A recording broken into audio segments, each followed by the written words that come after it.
Welcome to the Human Capital Innovations Podcast, your go-to source for personal, professional, and organizational growth and development. We hope you tune in often for all things people management, organizational development and change, organizational leadership, and social impact related. Maximize your personal and organizational potential with Human Capital Innovations Podcast.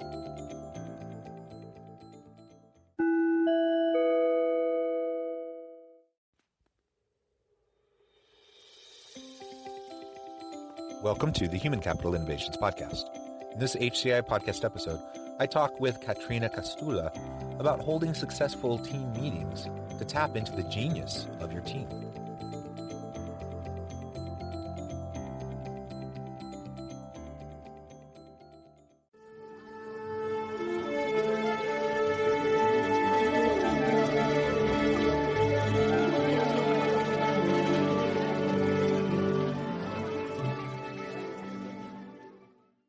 Caterina Kostoula, welcome to the Human Capital Innovations Podcast. It's my pleasure to be here. Yeah, I'm super excited to have this conversation with you today. In preparation for this episode, I was reviewing some of the materials in your book, which we'll talk about a little bit later. And you have a lot of expertise in the area of successful meetings and team management. So pulling those two pieces together, we're going to be talking about how to hold successful meetings in a way that we can tap into the collective genius of our team to get the most out of each other so we can support and help each other and ultimately innovate and develop a competitive advantage that will allow us to add value to the marketplace. So I'm excited to have this conversation with you today. As we get started, I wanted to share Caterina's bio with everybody. Caterina Kostoula is an executive coach and founder of the Leader Path, a leadership coaching company. She has worked as a global business leader at Google. She was also a 5-star rated internal coach. She has coached leaders and teams from Google, Amazon, Vodafone, Workable, as well as a number of startups. She's a member of the Forbes Coaches Council and coaches for InSeed and Holt Ashridge Business School. Her work has been featured in Forbes, Fast Company, and Thrive Global. Her book, Hold Successful Meetings, will be published by Penguin on 15th of April, 2021. So that's just around the corner in less than a month. And she holds an MBA in executive coaching master's from Holt Ashridge Business School and InSeed. Great to have you with me. Thank you so much for joining us. And anything else you would like to share by way of background, personal context as it relates to the conversation today, or just to let the listeners know a little bit more about you? Yes, I think regarding to our conversation, you said my expertise lies in successful meetings and leading teams. And I have to say, it all started by me hating meetings when I was an employee. I raised my hand to that. That's me as well. Yes. So I think the backstory to developing this expertise, I actually left my corporate life behind thinking I'm free of meetings. That's it. And up to this day, I have to say, I like the meetings to be few. I have 2 meeting-free days. But then as I was starting coaching teams, I loved team coaching. And it was only after a while that I realized I love team coaching. It's such a fulfilling experience, like getting a team together, having the difficult conversations, developing a sense of belonging. And then it dawned on me, but team coaching sessions are meetings too. Why do we hate the one and we love the other? And I think that's where the curiosity came into, let me explore this. Can we get what I learned in team coaching? Can we put it in meetings and vice versa? Yeah, well, I love that. And a lot of what you just said resonates with me. Now, obviously, there's so many things that we do that we can label as meetings, right? I think when we often think about those really just boring, almost seemingly useless, pointless meetings where you're just banging your head against the wall and you're like, why in the world are we doing this? This could have been an email, or whatever the case may be. Those are almost never the types of working meetings that you were just describing.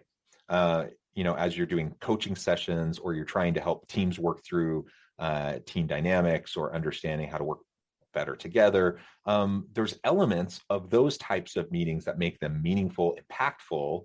And that's why we don't mind those meetings, but we hate the meetings that just seem aimless, and we don't really know why we're even there, and it just seems like a complete waste of time. And I think pretty much universally everyone hates those kinds of meetings. So perhaps step number one is for us to just decide, why are we having this meeting? What's the point of this meeting? And if you can't answer that with a compelling answer, then you probably should cancel the meeting. I love that. And it's true that what you just said is backed by research. Doodle did like studied at thousands of meetings, and they said the number one thing is having a clear outcome or purpose. And the meetings we hate are usually update meetings. They don't even use the brain power of the people in the room. They could have been an email. And in terms of the why we have the meeting, I try to simplify this because I realized it's not easy. Like there are books out there that they will say 16 different types of meetings or 16 different reasons. I thought this is too complicated.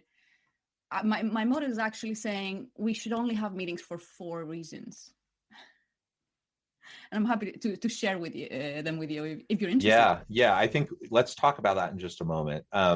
So for compelling reasons to hold meetings, absolutely, let's explore that. Before we go there, I thought perhaps we can talk a little bit about the lonely genius myth. Can you tell us a little bit, describe that a little bit for listeners? What is that? Why is it important? Why are we spending some time talking about it? Yes. So this is a lot of my clients. I realized, and myself, when I left Google to build my own company, I really wanted to be a solopreneur.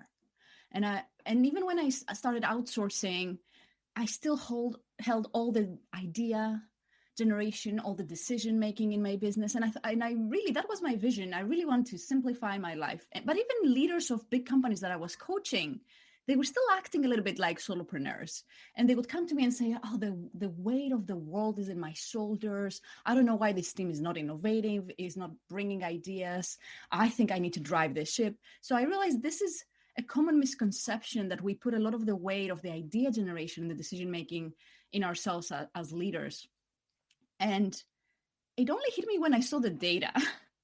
So there's been some research around more than 19 million scientific papers for 50 years, like 3 professors from Northern University. They saw every scientific paper ever, right, for 50 years, and 2 million patents.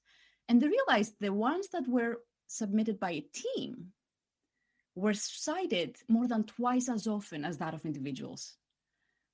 And when I read that, I was like, wow, that's undeniable. It's an undeniable fact that leveraging the power of the team will help you have the results you want. Will help you have the impact you want. So for me, that's when the shift in my business and in my mindset came. The lonely genius is a myth. Actually, as much as you're competent and smart and you're good at what you do, you need other people's ideas. You need diversity, and you will see a lot of the creative partnerships, like the Wright brothers when they developed the airplane. You need people to challenge your thinking. So that's why the lonely genius is a myth. Yeah, it can be hard, because a lot of times when you think about the emotional intelligence side of the equation, when you're working collaboratively with other people, some of the most intelligent, and we could say even genius individuals, don't always work the best with other people, right? And so it requires a level of kind of intellectual humility to recognize that, yes, I'm capable, I'm smart, I have expertise, but if I join forces with other people, that it will actually improve what I could produce all on my own. And sometimes it takes more time. I work on a lot of solo projects, but I also work on a lot of collaborative projects. And usually the collaborative projects take me longer. I'm kind of a pretty darn productive person when I'm working individually, but the after results are usually better when I'm working collaboratively, right? To your point. So if I'm doing academic research, when I'm working on co-authored research where I'm really working collaboratively with others, that research is usually better, more well received, has more impact than when I'm working individually. And if I'm working, same thing if I'm working on consulting projects or facilitating projects, at the university with my students in a class where they're doing team projects, whatever the case may be, it just tends to be better when we work collaboratively and collectively to, as you said, challenge each other's thinking. And it tends to create just better, creative, innovative outcomes that are often, through that synergy of collaboration that is just beyond what even one individual genius will often produce. So I love your focus on that. And I think it taps really into this the rest of our discussion today about effective teams and how you can facilitate effective teams through effective meetings. Because ultimately, the lone wolf genius who can do really great things, that's wonderful. And we can try to support individuals, in part of their work and part of their time to do that kind of work. But how do we better bring those people together, especially those people that may not be naturally self-inclined towards, working collaboratively, working with other people? Maybe they feel like they're I hesitate to say above those around them, but sometimes people feel like they're going to be dragged down a little bit by working collaboratively with people who aren't, quite at quote unquote their level. So that's something to set aside for a moment, and I think we'll be able to connect that back into our conversation as we go a little bit further. Okay, so let's now move into teams, and you mentioned the 4 main reasons why you should hold a team. What are those reasons as you've seen through your own experience and through research, and then we can go from there. Sure. Although I feel this desire to comment on what you just said. Oh, sure. Is Absolutely. that okay? Yep. So I love what you said, and it reminded me of the African proverb of, if you want to go fast, go alone. If you want to go far, go together. It's exactly what you shared as your experience. But I think what you said was right. First, you need a team of A players, right, for collaboration to work. You need to hiring, recruiting, choosing who to partner with. But then the problem I've seen is that if you lack this intellectual humility, you intimidate the people around you. And if you intimidate them, they will not bring good ideas, which will reaffirm your perception that you're the only one bringing the ideas. So even if you have competent people, if they don't feel safe enough to bring ideas and use as you'll just into this vicious circle that you have all the weight of the world in your shoulders. Yeah, that's right. And I'm thinking, as you said that, I'm thinking of one particular individual that I've worked closely with in the past who just really popped to the forefront. And this person is so intelligent, so capable, so competent, but they just don't play well in the sandbox with people. And they just always think they're the smartest person in the room, and they kind of talk down to people. And it does become a self-fulfilling prophecy, because nobody wants to say anything when they're in a meeting with this person, not because they don't have ideas, not because they didn't come prepared, but because this person tends to be condescending and tends to even at times be bullying, and nobody wants to work with them, right? And so yes. to your point, safety is vital, and there are ways we can do that and build in that safety as a leader facilitating effective meetings to make sure, or at least reduce the risk or the likelihood that those types of unhealthy dynamics will perpetuate themselves within our team. Absolutely.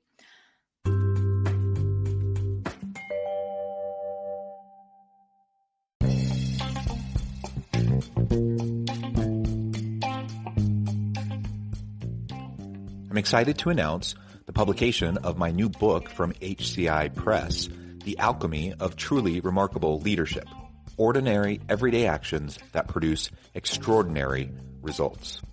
Consider how the nature of work has shifted over the past 50 years.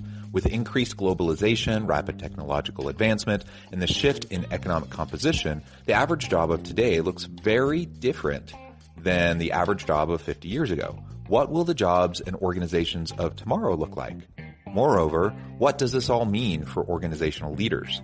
What are the core competencies and capabilities of organizations and their leadership that are prepared for continued disruption and geopolitical and socioeconomic shifts? Regardless of what the future holds, increasingly, leaders need to be socially minded, data-driven, decisive, champions of talent, and disruptors of the traditional notions of leadership, teams, organizations, and work. The Alchemy of Truly Remarkable Leadership will help you to explore your own leadership competencies and capabilities and consider ways to apply and implement them into your workplace and personal life.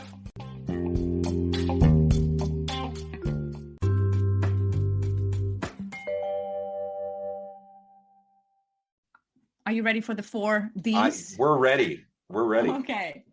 So 4 outcomes, at least 1 of 4 to pursuing your meeting. They all conveniently start with a D. First, define a problem or a goal. Second, develop ideas.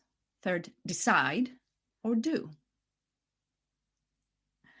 How do those sound? Like I can go in and explain those, but those are great. Let's briefly just go into each of them, and then I think we can tie that back into teams within those meetings.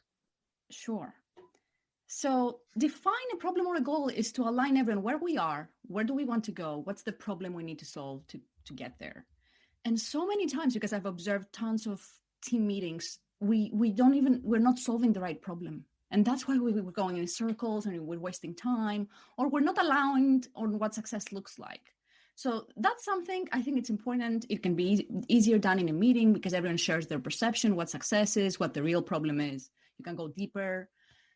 After you've defined the problem, as you can see, these are 4 outcomes, but there are also steps in a process. So actually you can have more effective meetings if you follow the steps and rather than chaos, because a lot of the chaos is happening because one is defining the problem and the other is on the solutions, right? That's what the chaos comes from. The second is develop ideas. And what we're doing, the mistake we make here is we use the traditional brainstorming, which doesn't work. There's a lot of research that it doesn't work.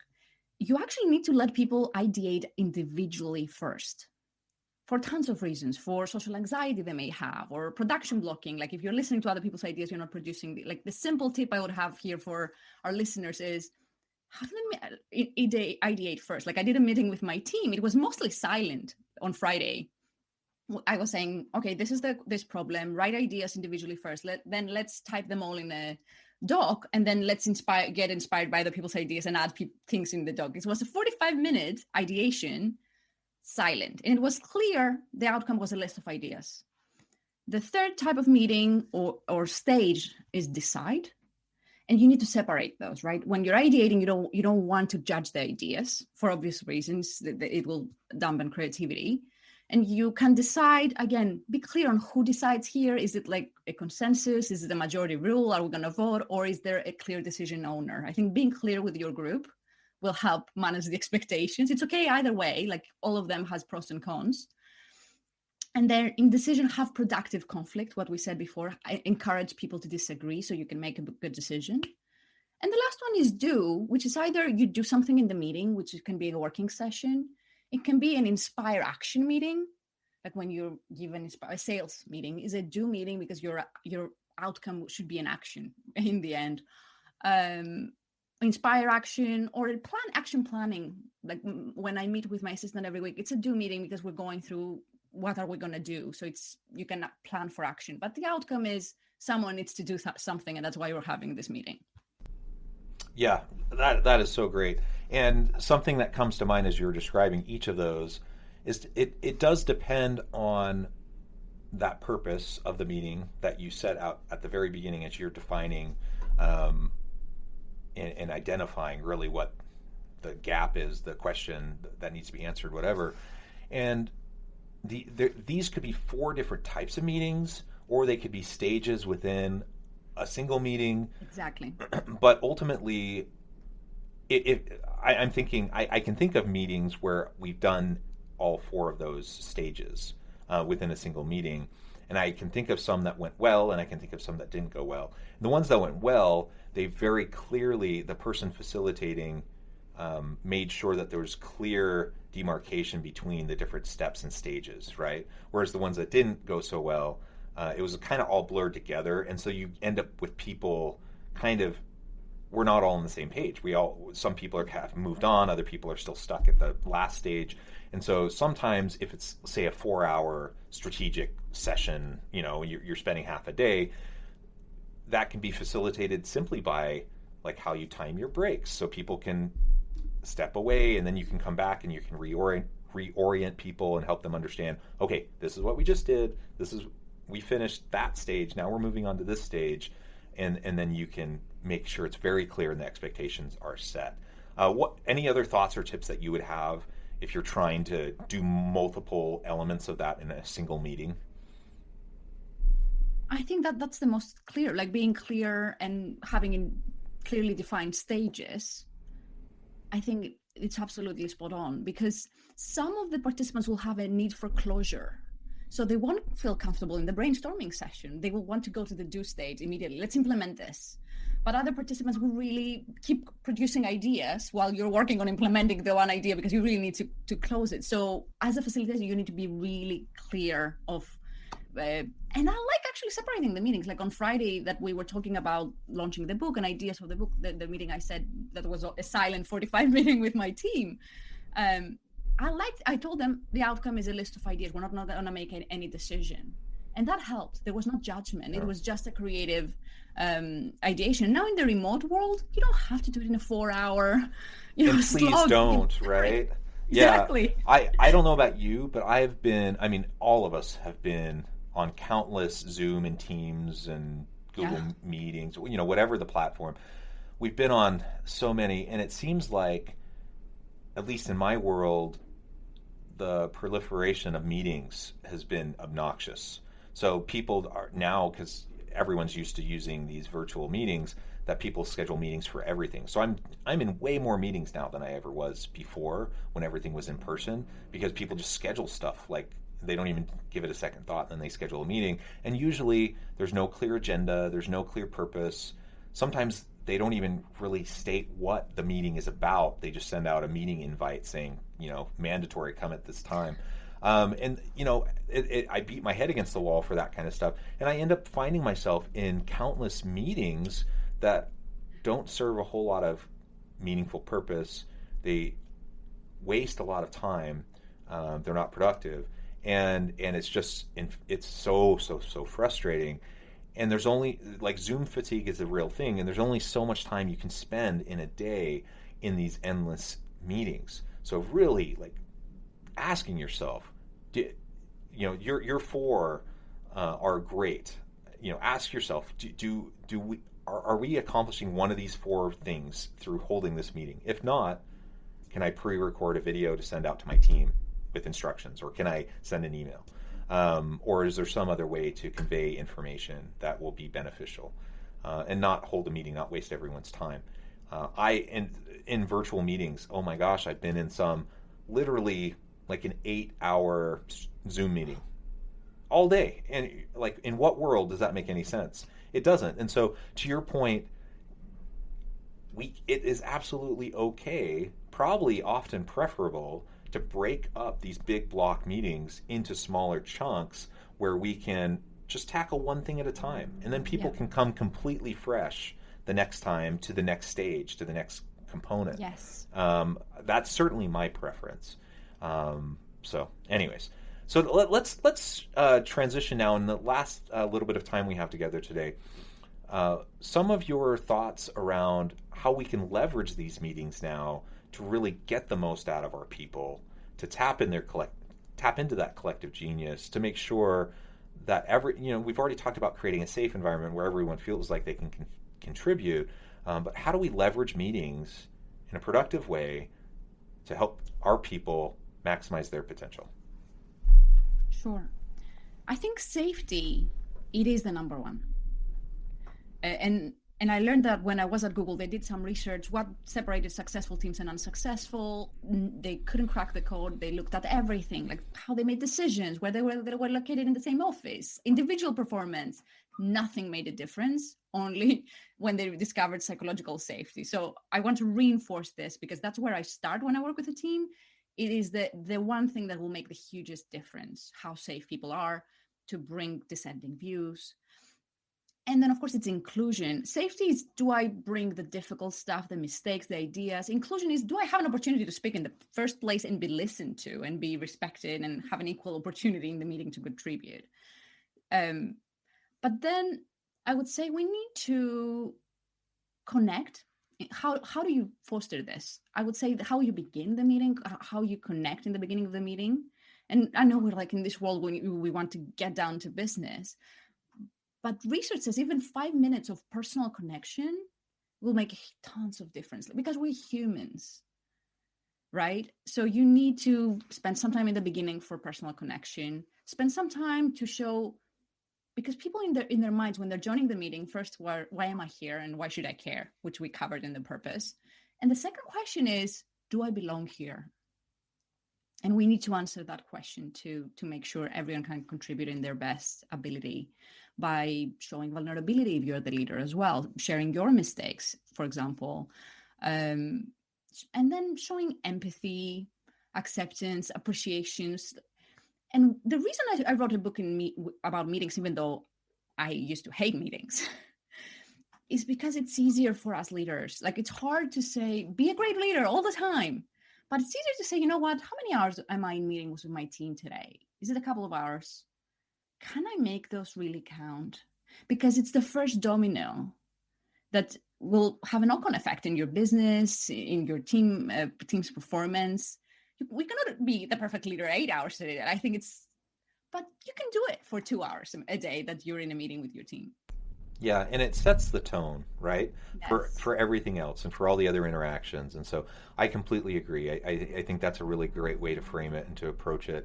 And that human element and the vulnerability is key, especially during times of, we're in the middle of a pandemic and there's social unrest and political unrest. I mean, there are challenging things that everyone's facing, and to just be able to acknowledge that. You don't need to ruminate on it. You don't need to spend tons of time in every meeting.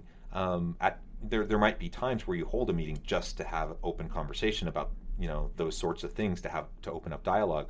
Most of the time, though, you don't need that, but you do need to hold space to recognize that people have complex lives, messy lives, and work is just one piece of it. And oftentimes we think we're holding this work meeting, everyone just focus. This is the main thing, and don't let all that other stuff out there distract you. Well, I mean, that's not a human approach, and ultimately you'll undermine your own effectiveness as a leader if you never have those opportunities to connect genuinely and authentically with your people and help them to feel safe and heard, and all the things that you just mentioned. Well, it has been a real pleasure talking with you. I recognize we're almost to the end of our time together. I did want to give you a chance before we close to share with listeners how they can get connected with you, find out more about your upcoming book and your business, and anything else you would like to share by way of final comments on the topic for today. Of course. So the book is called Hold Successful Meetings. It is part of the Penguin Business Expert series, and it will be from 15th of April everywhere where books are sold. You can connect with, I have prepared a lot of bonuses and a quiz to find out how successful are your meetings in www.theleaderpath.com/meetings. Theleaderpath.com is my company. And out of social media, I mostly hang out on LinkedIn. So if you'd like to personally connect with me, I'd love to meet you there. Perfect. Well, thank you so much for joining me today. This has been a fascinating conversation. I mean, we've really only just begun. We could continue down this path for a long time. But I encourage listeners to reach out, get connected, find out more about what Caterina and her company can do for you, and check out the book. And as always, I hope everyone can stay healthy and safe, that you can find meaning and purpose at work each and every day. And I hope you all have a great week.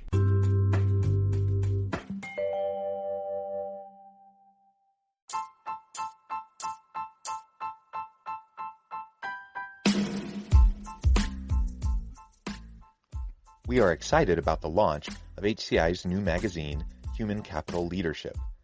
Human Capital Leadership is a free, interactive e-magazine designed to help individuals, leaders, and organizations find innovative approaches to maximize their human capital potential. We will be publishing issues quarterly in August, November, February, and May. Check out the first issue and let us know what you think.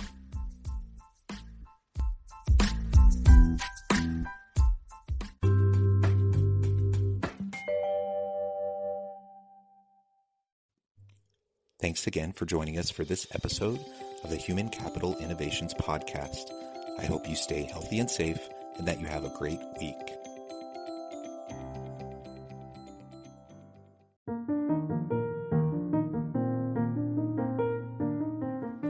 Check out our new weekly LinkedIn newsletter, Alchemizing Human Capital, exploring industry trends via original research and interviews with executives and thought leaders from across the globe. We look forward to having you join us.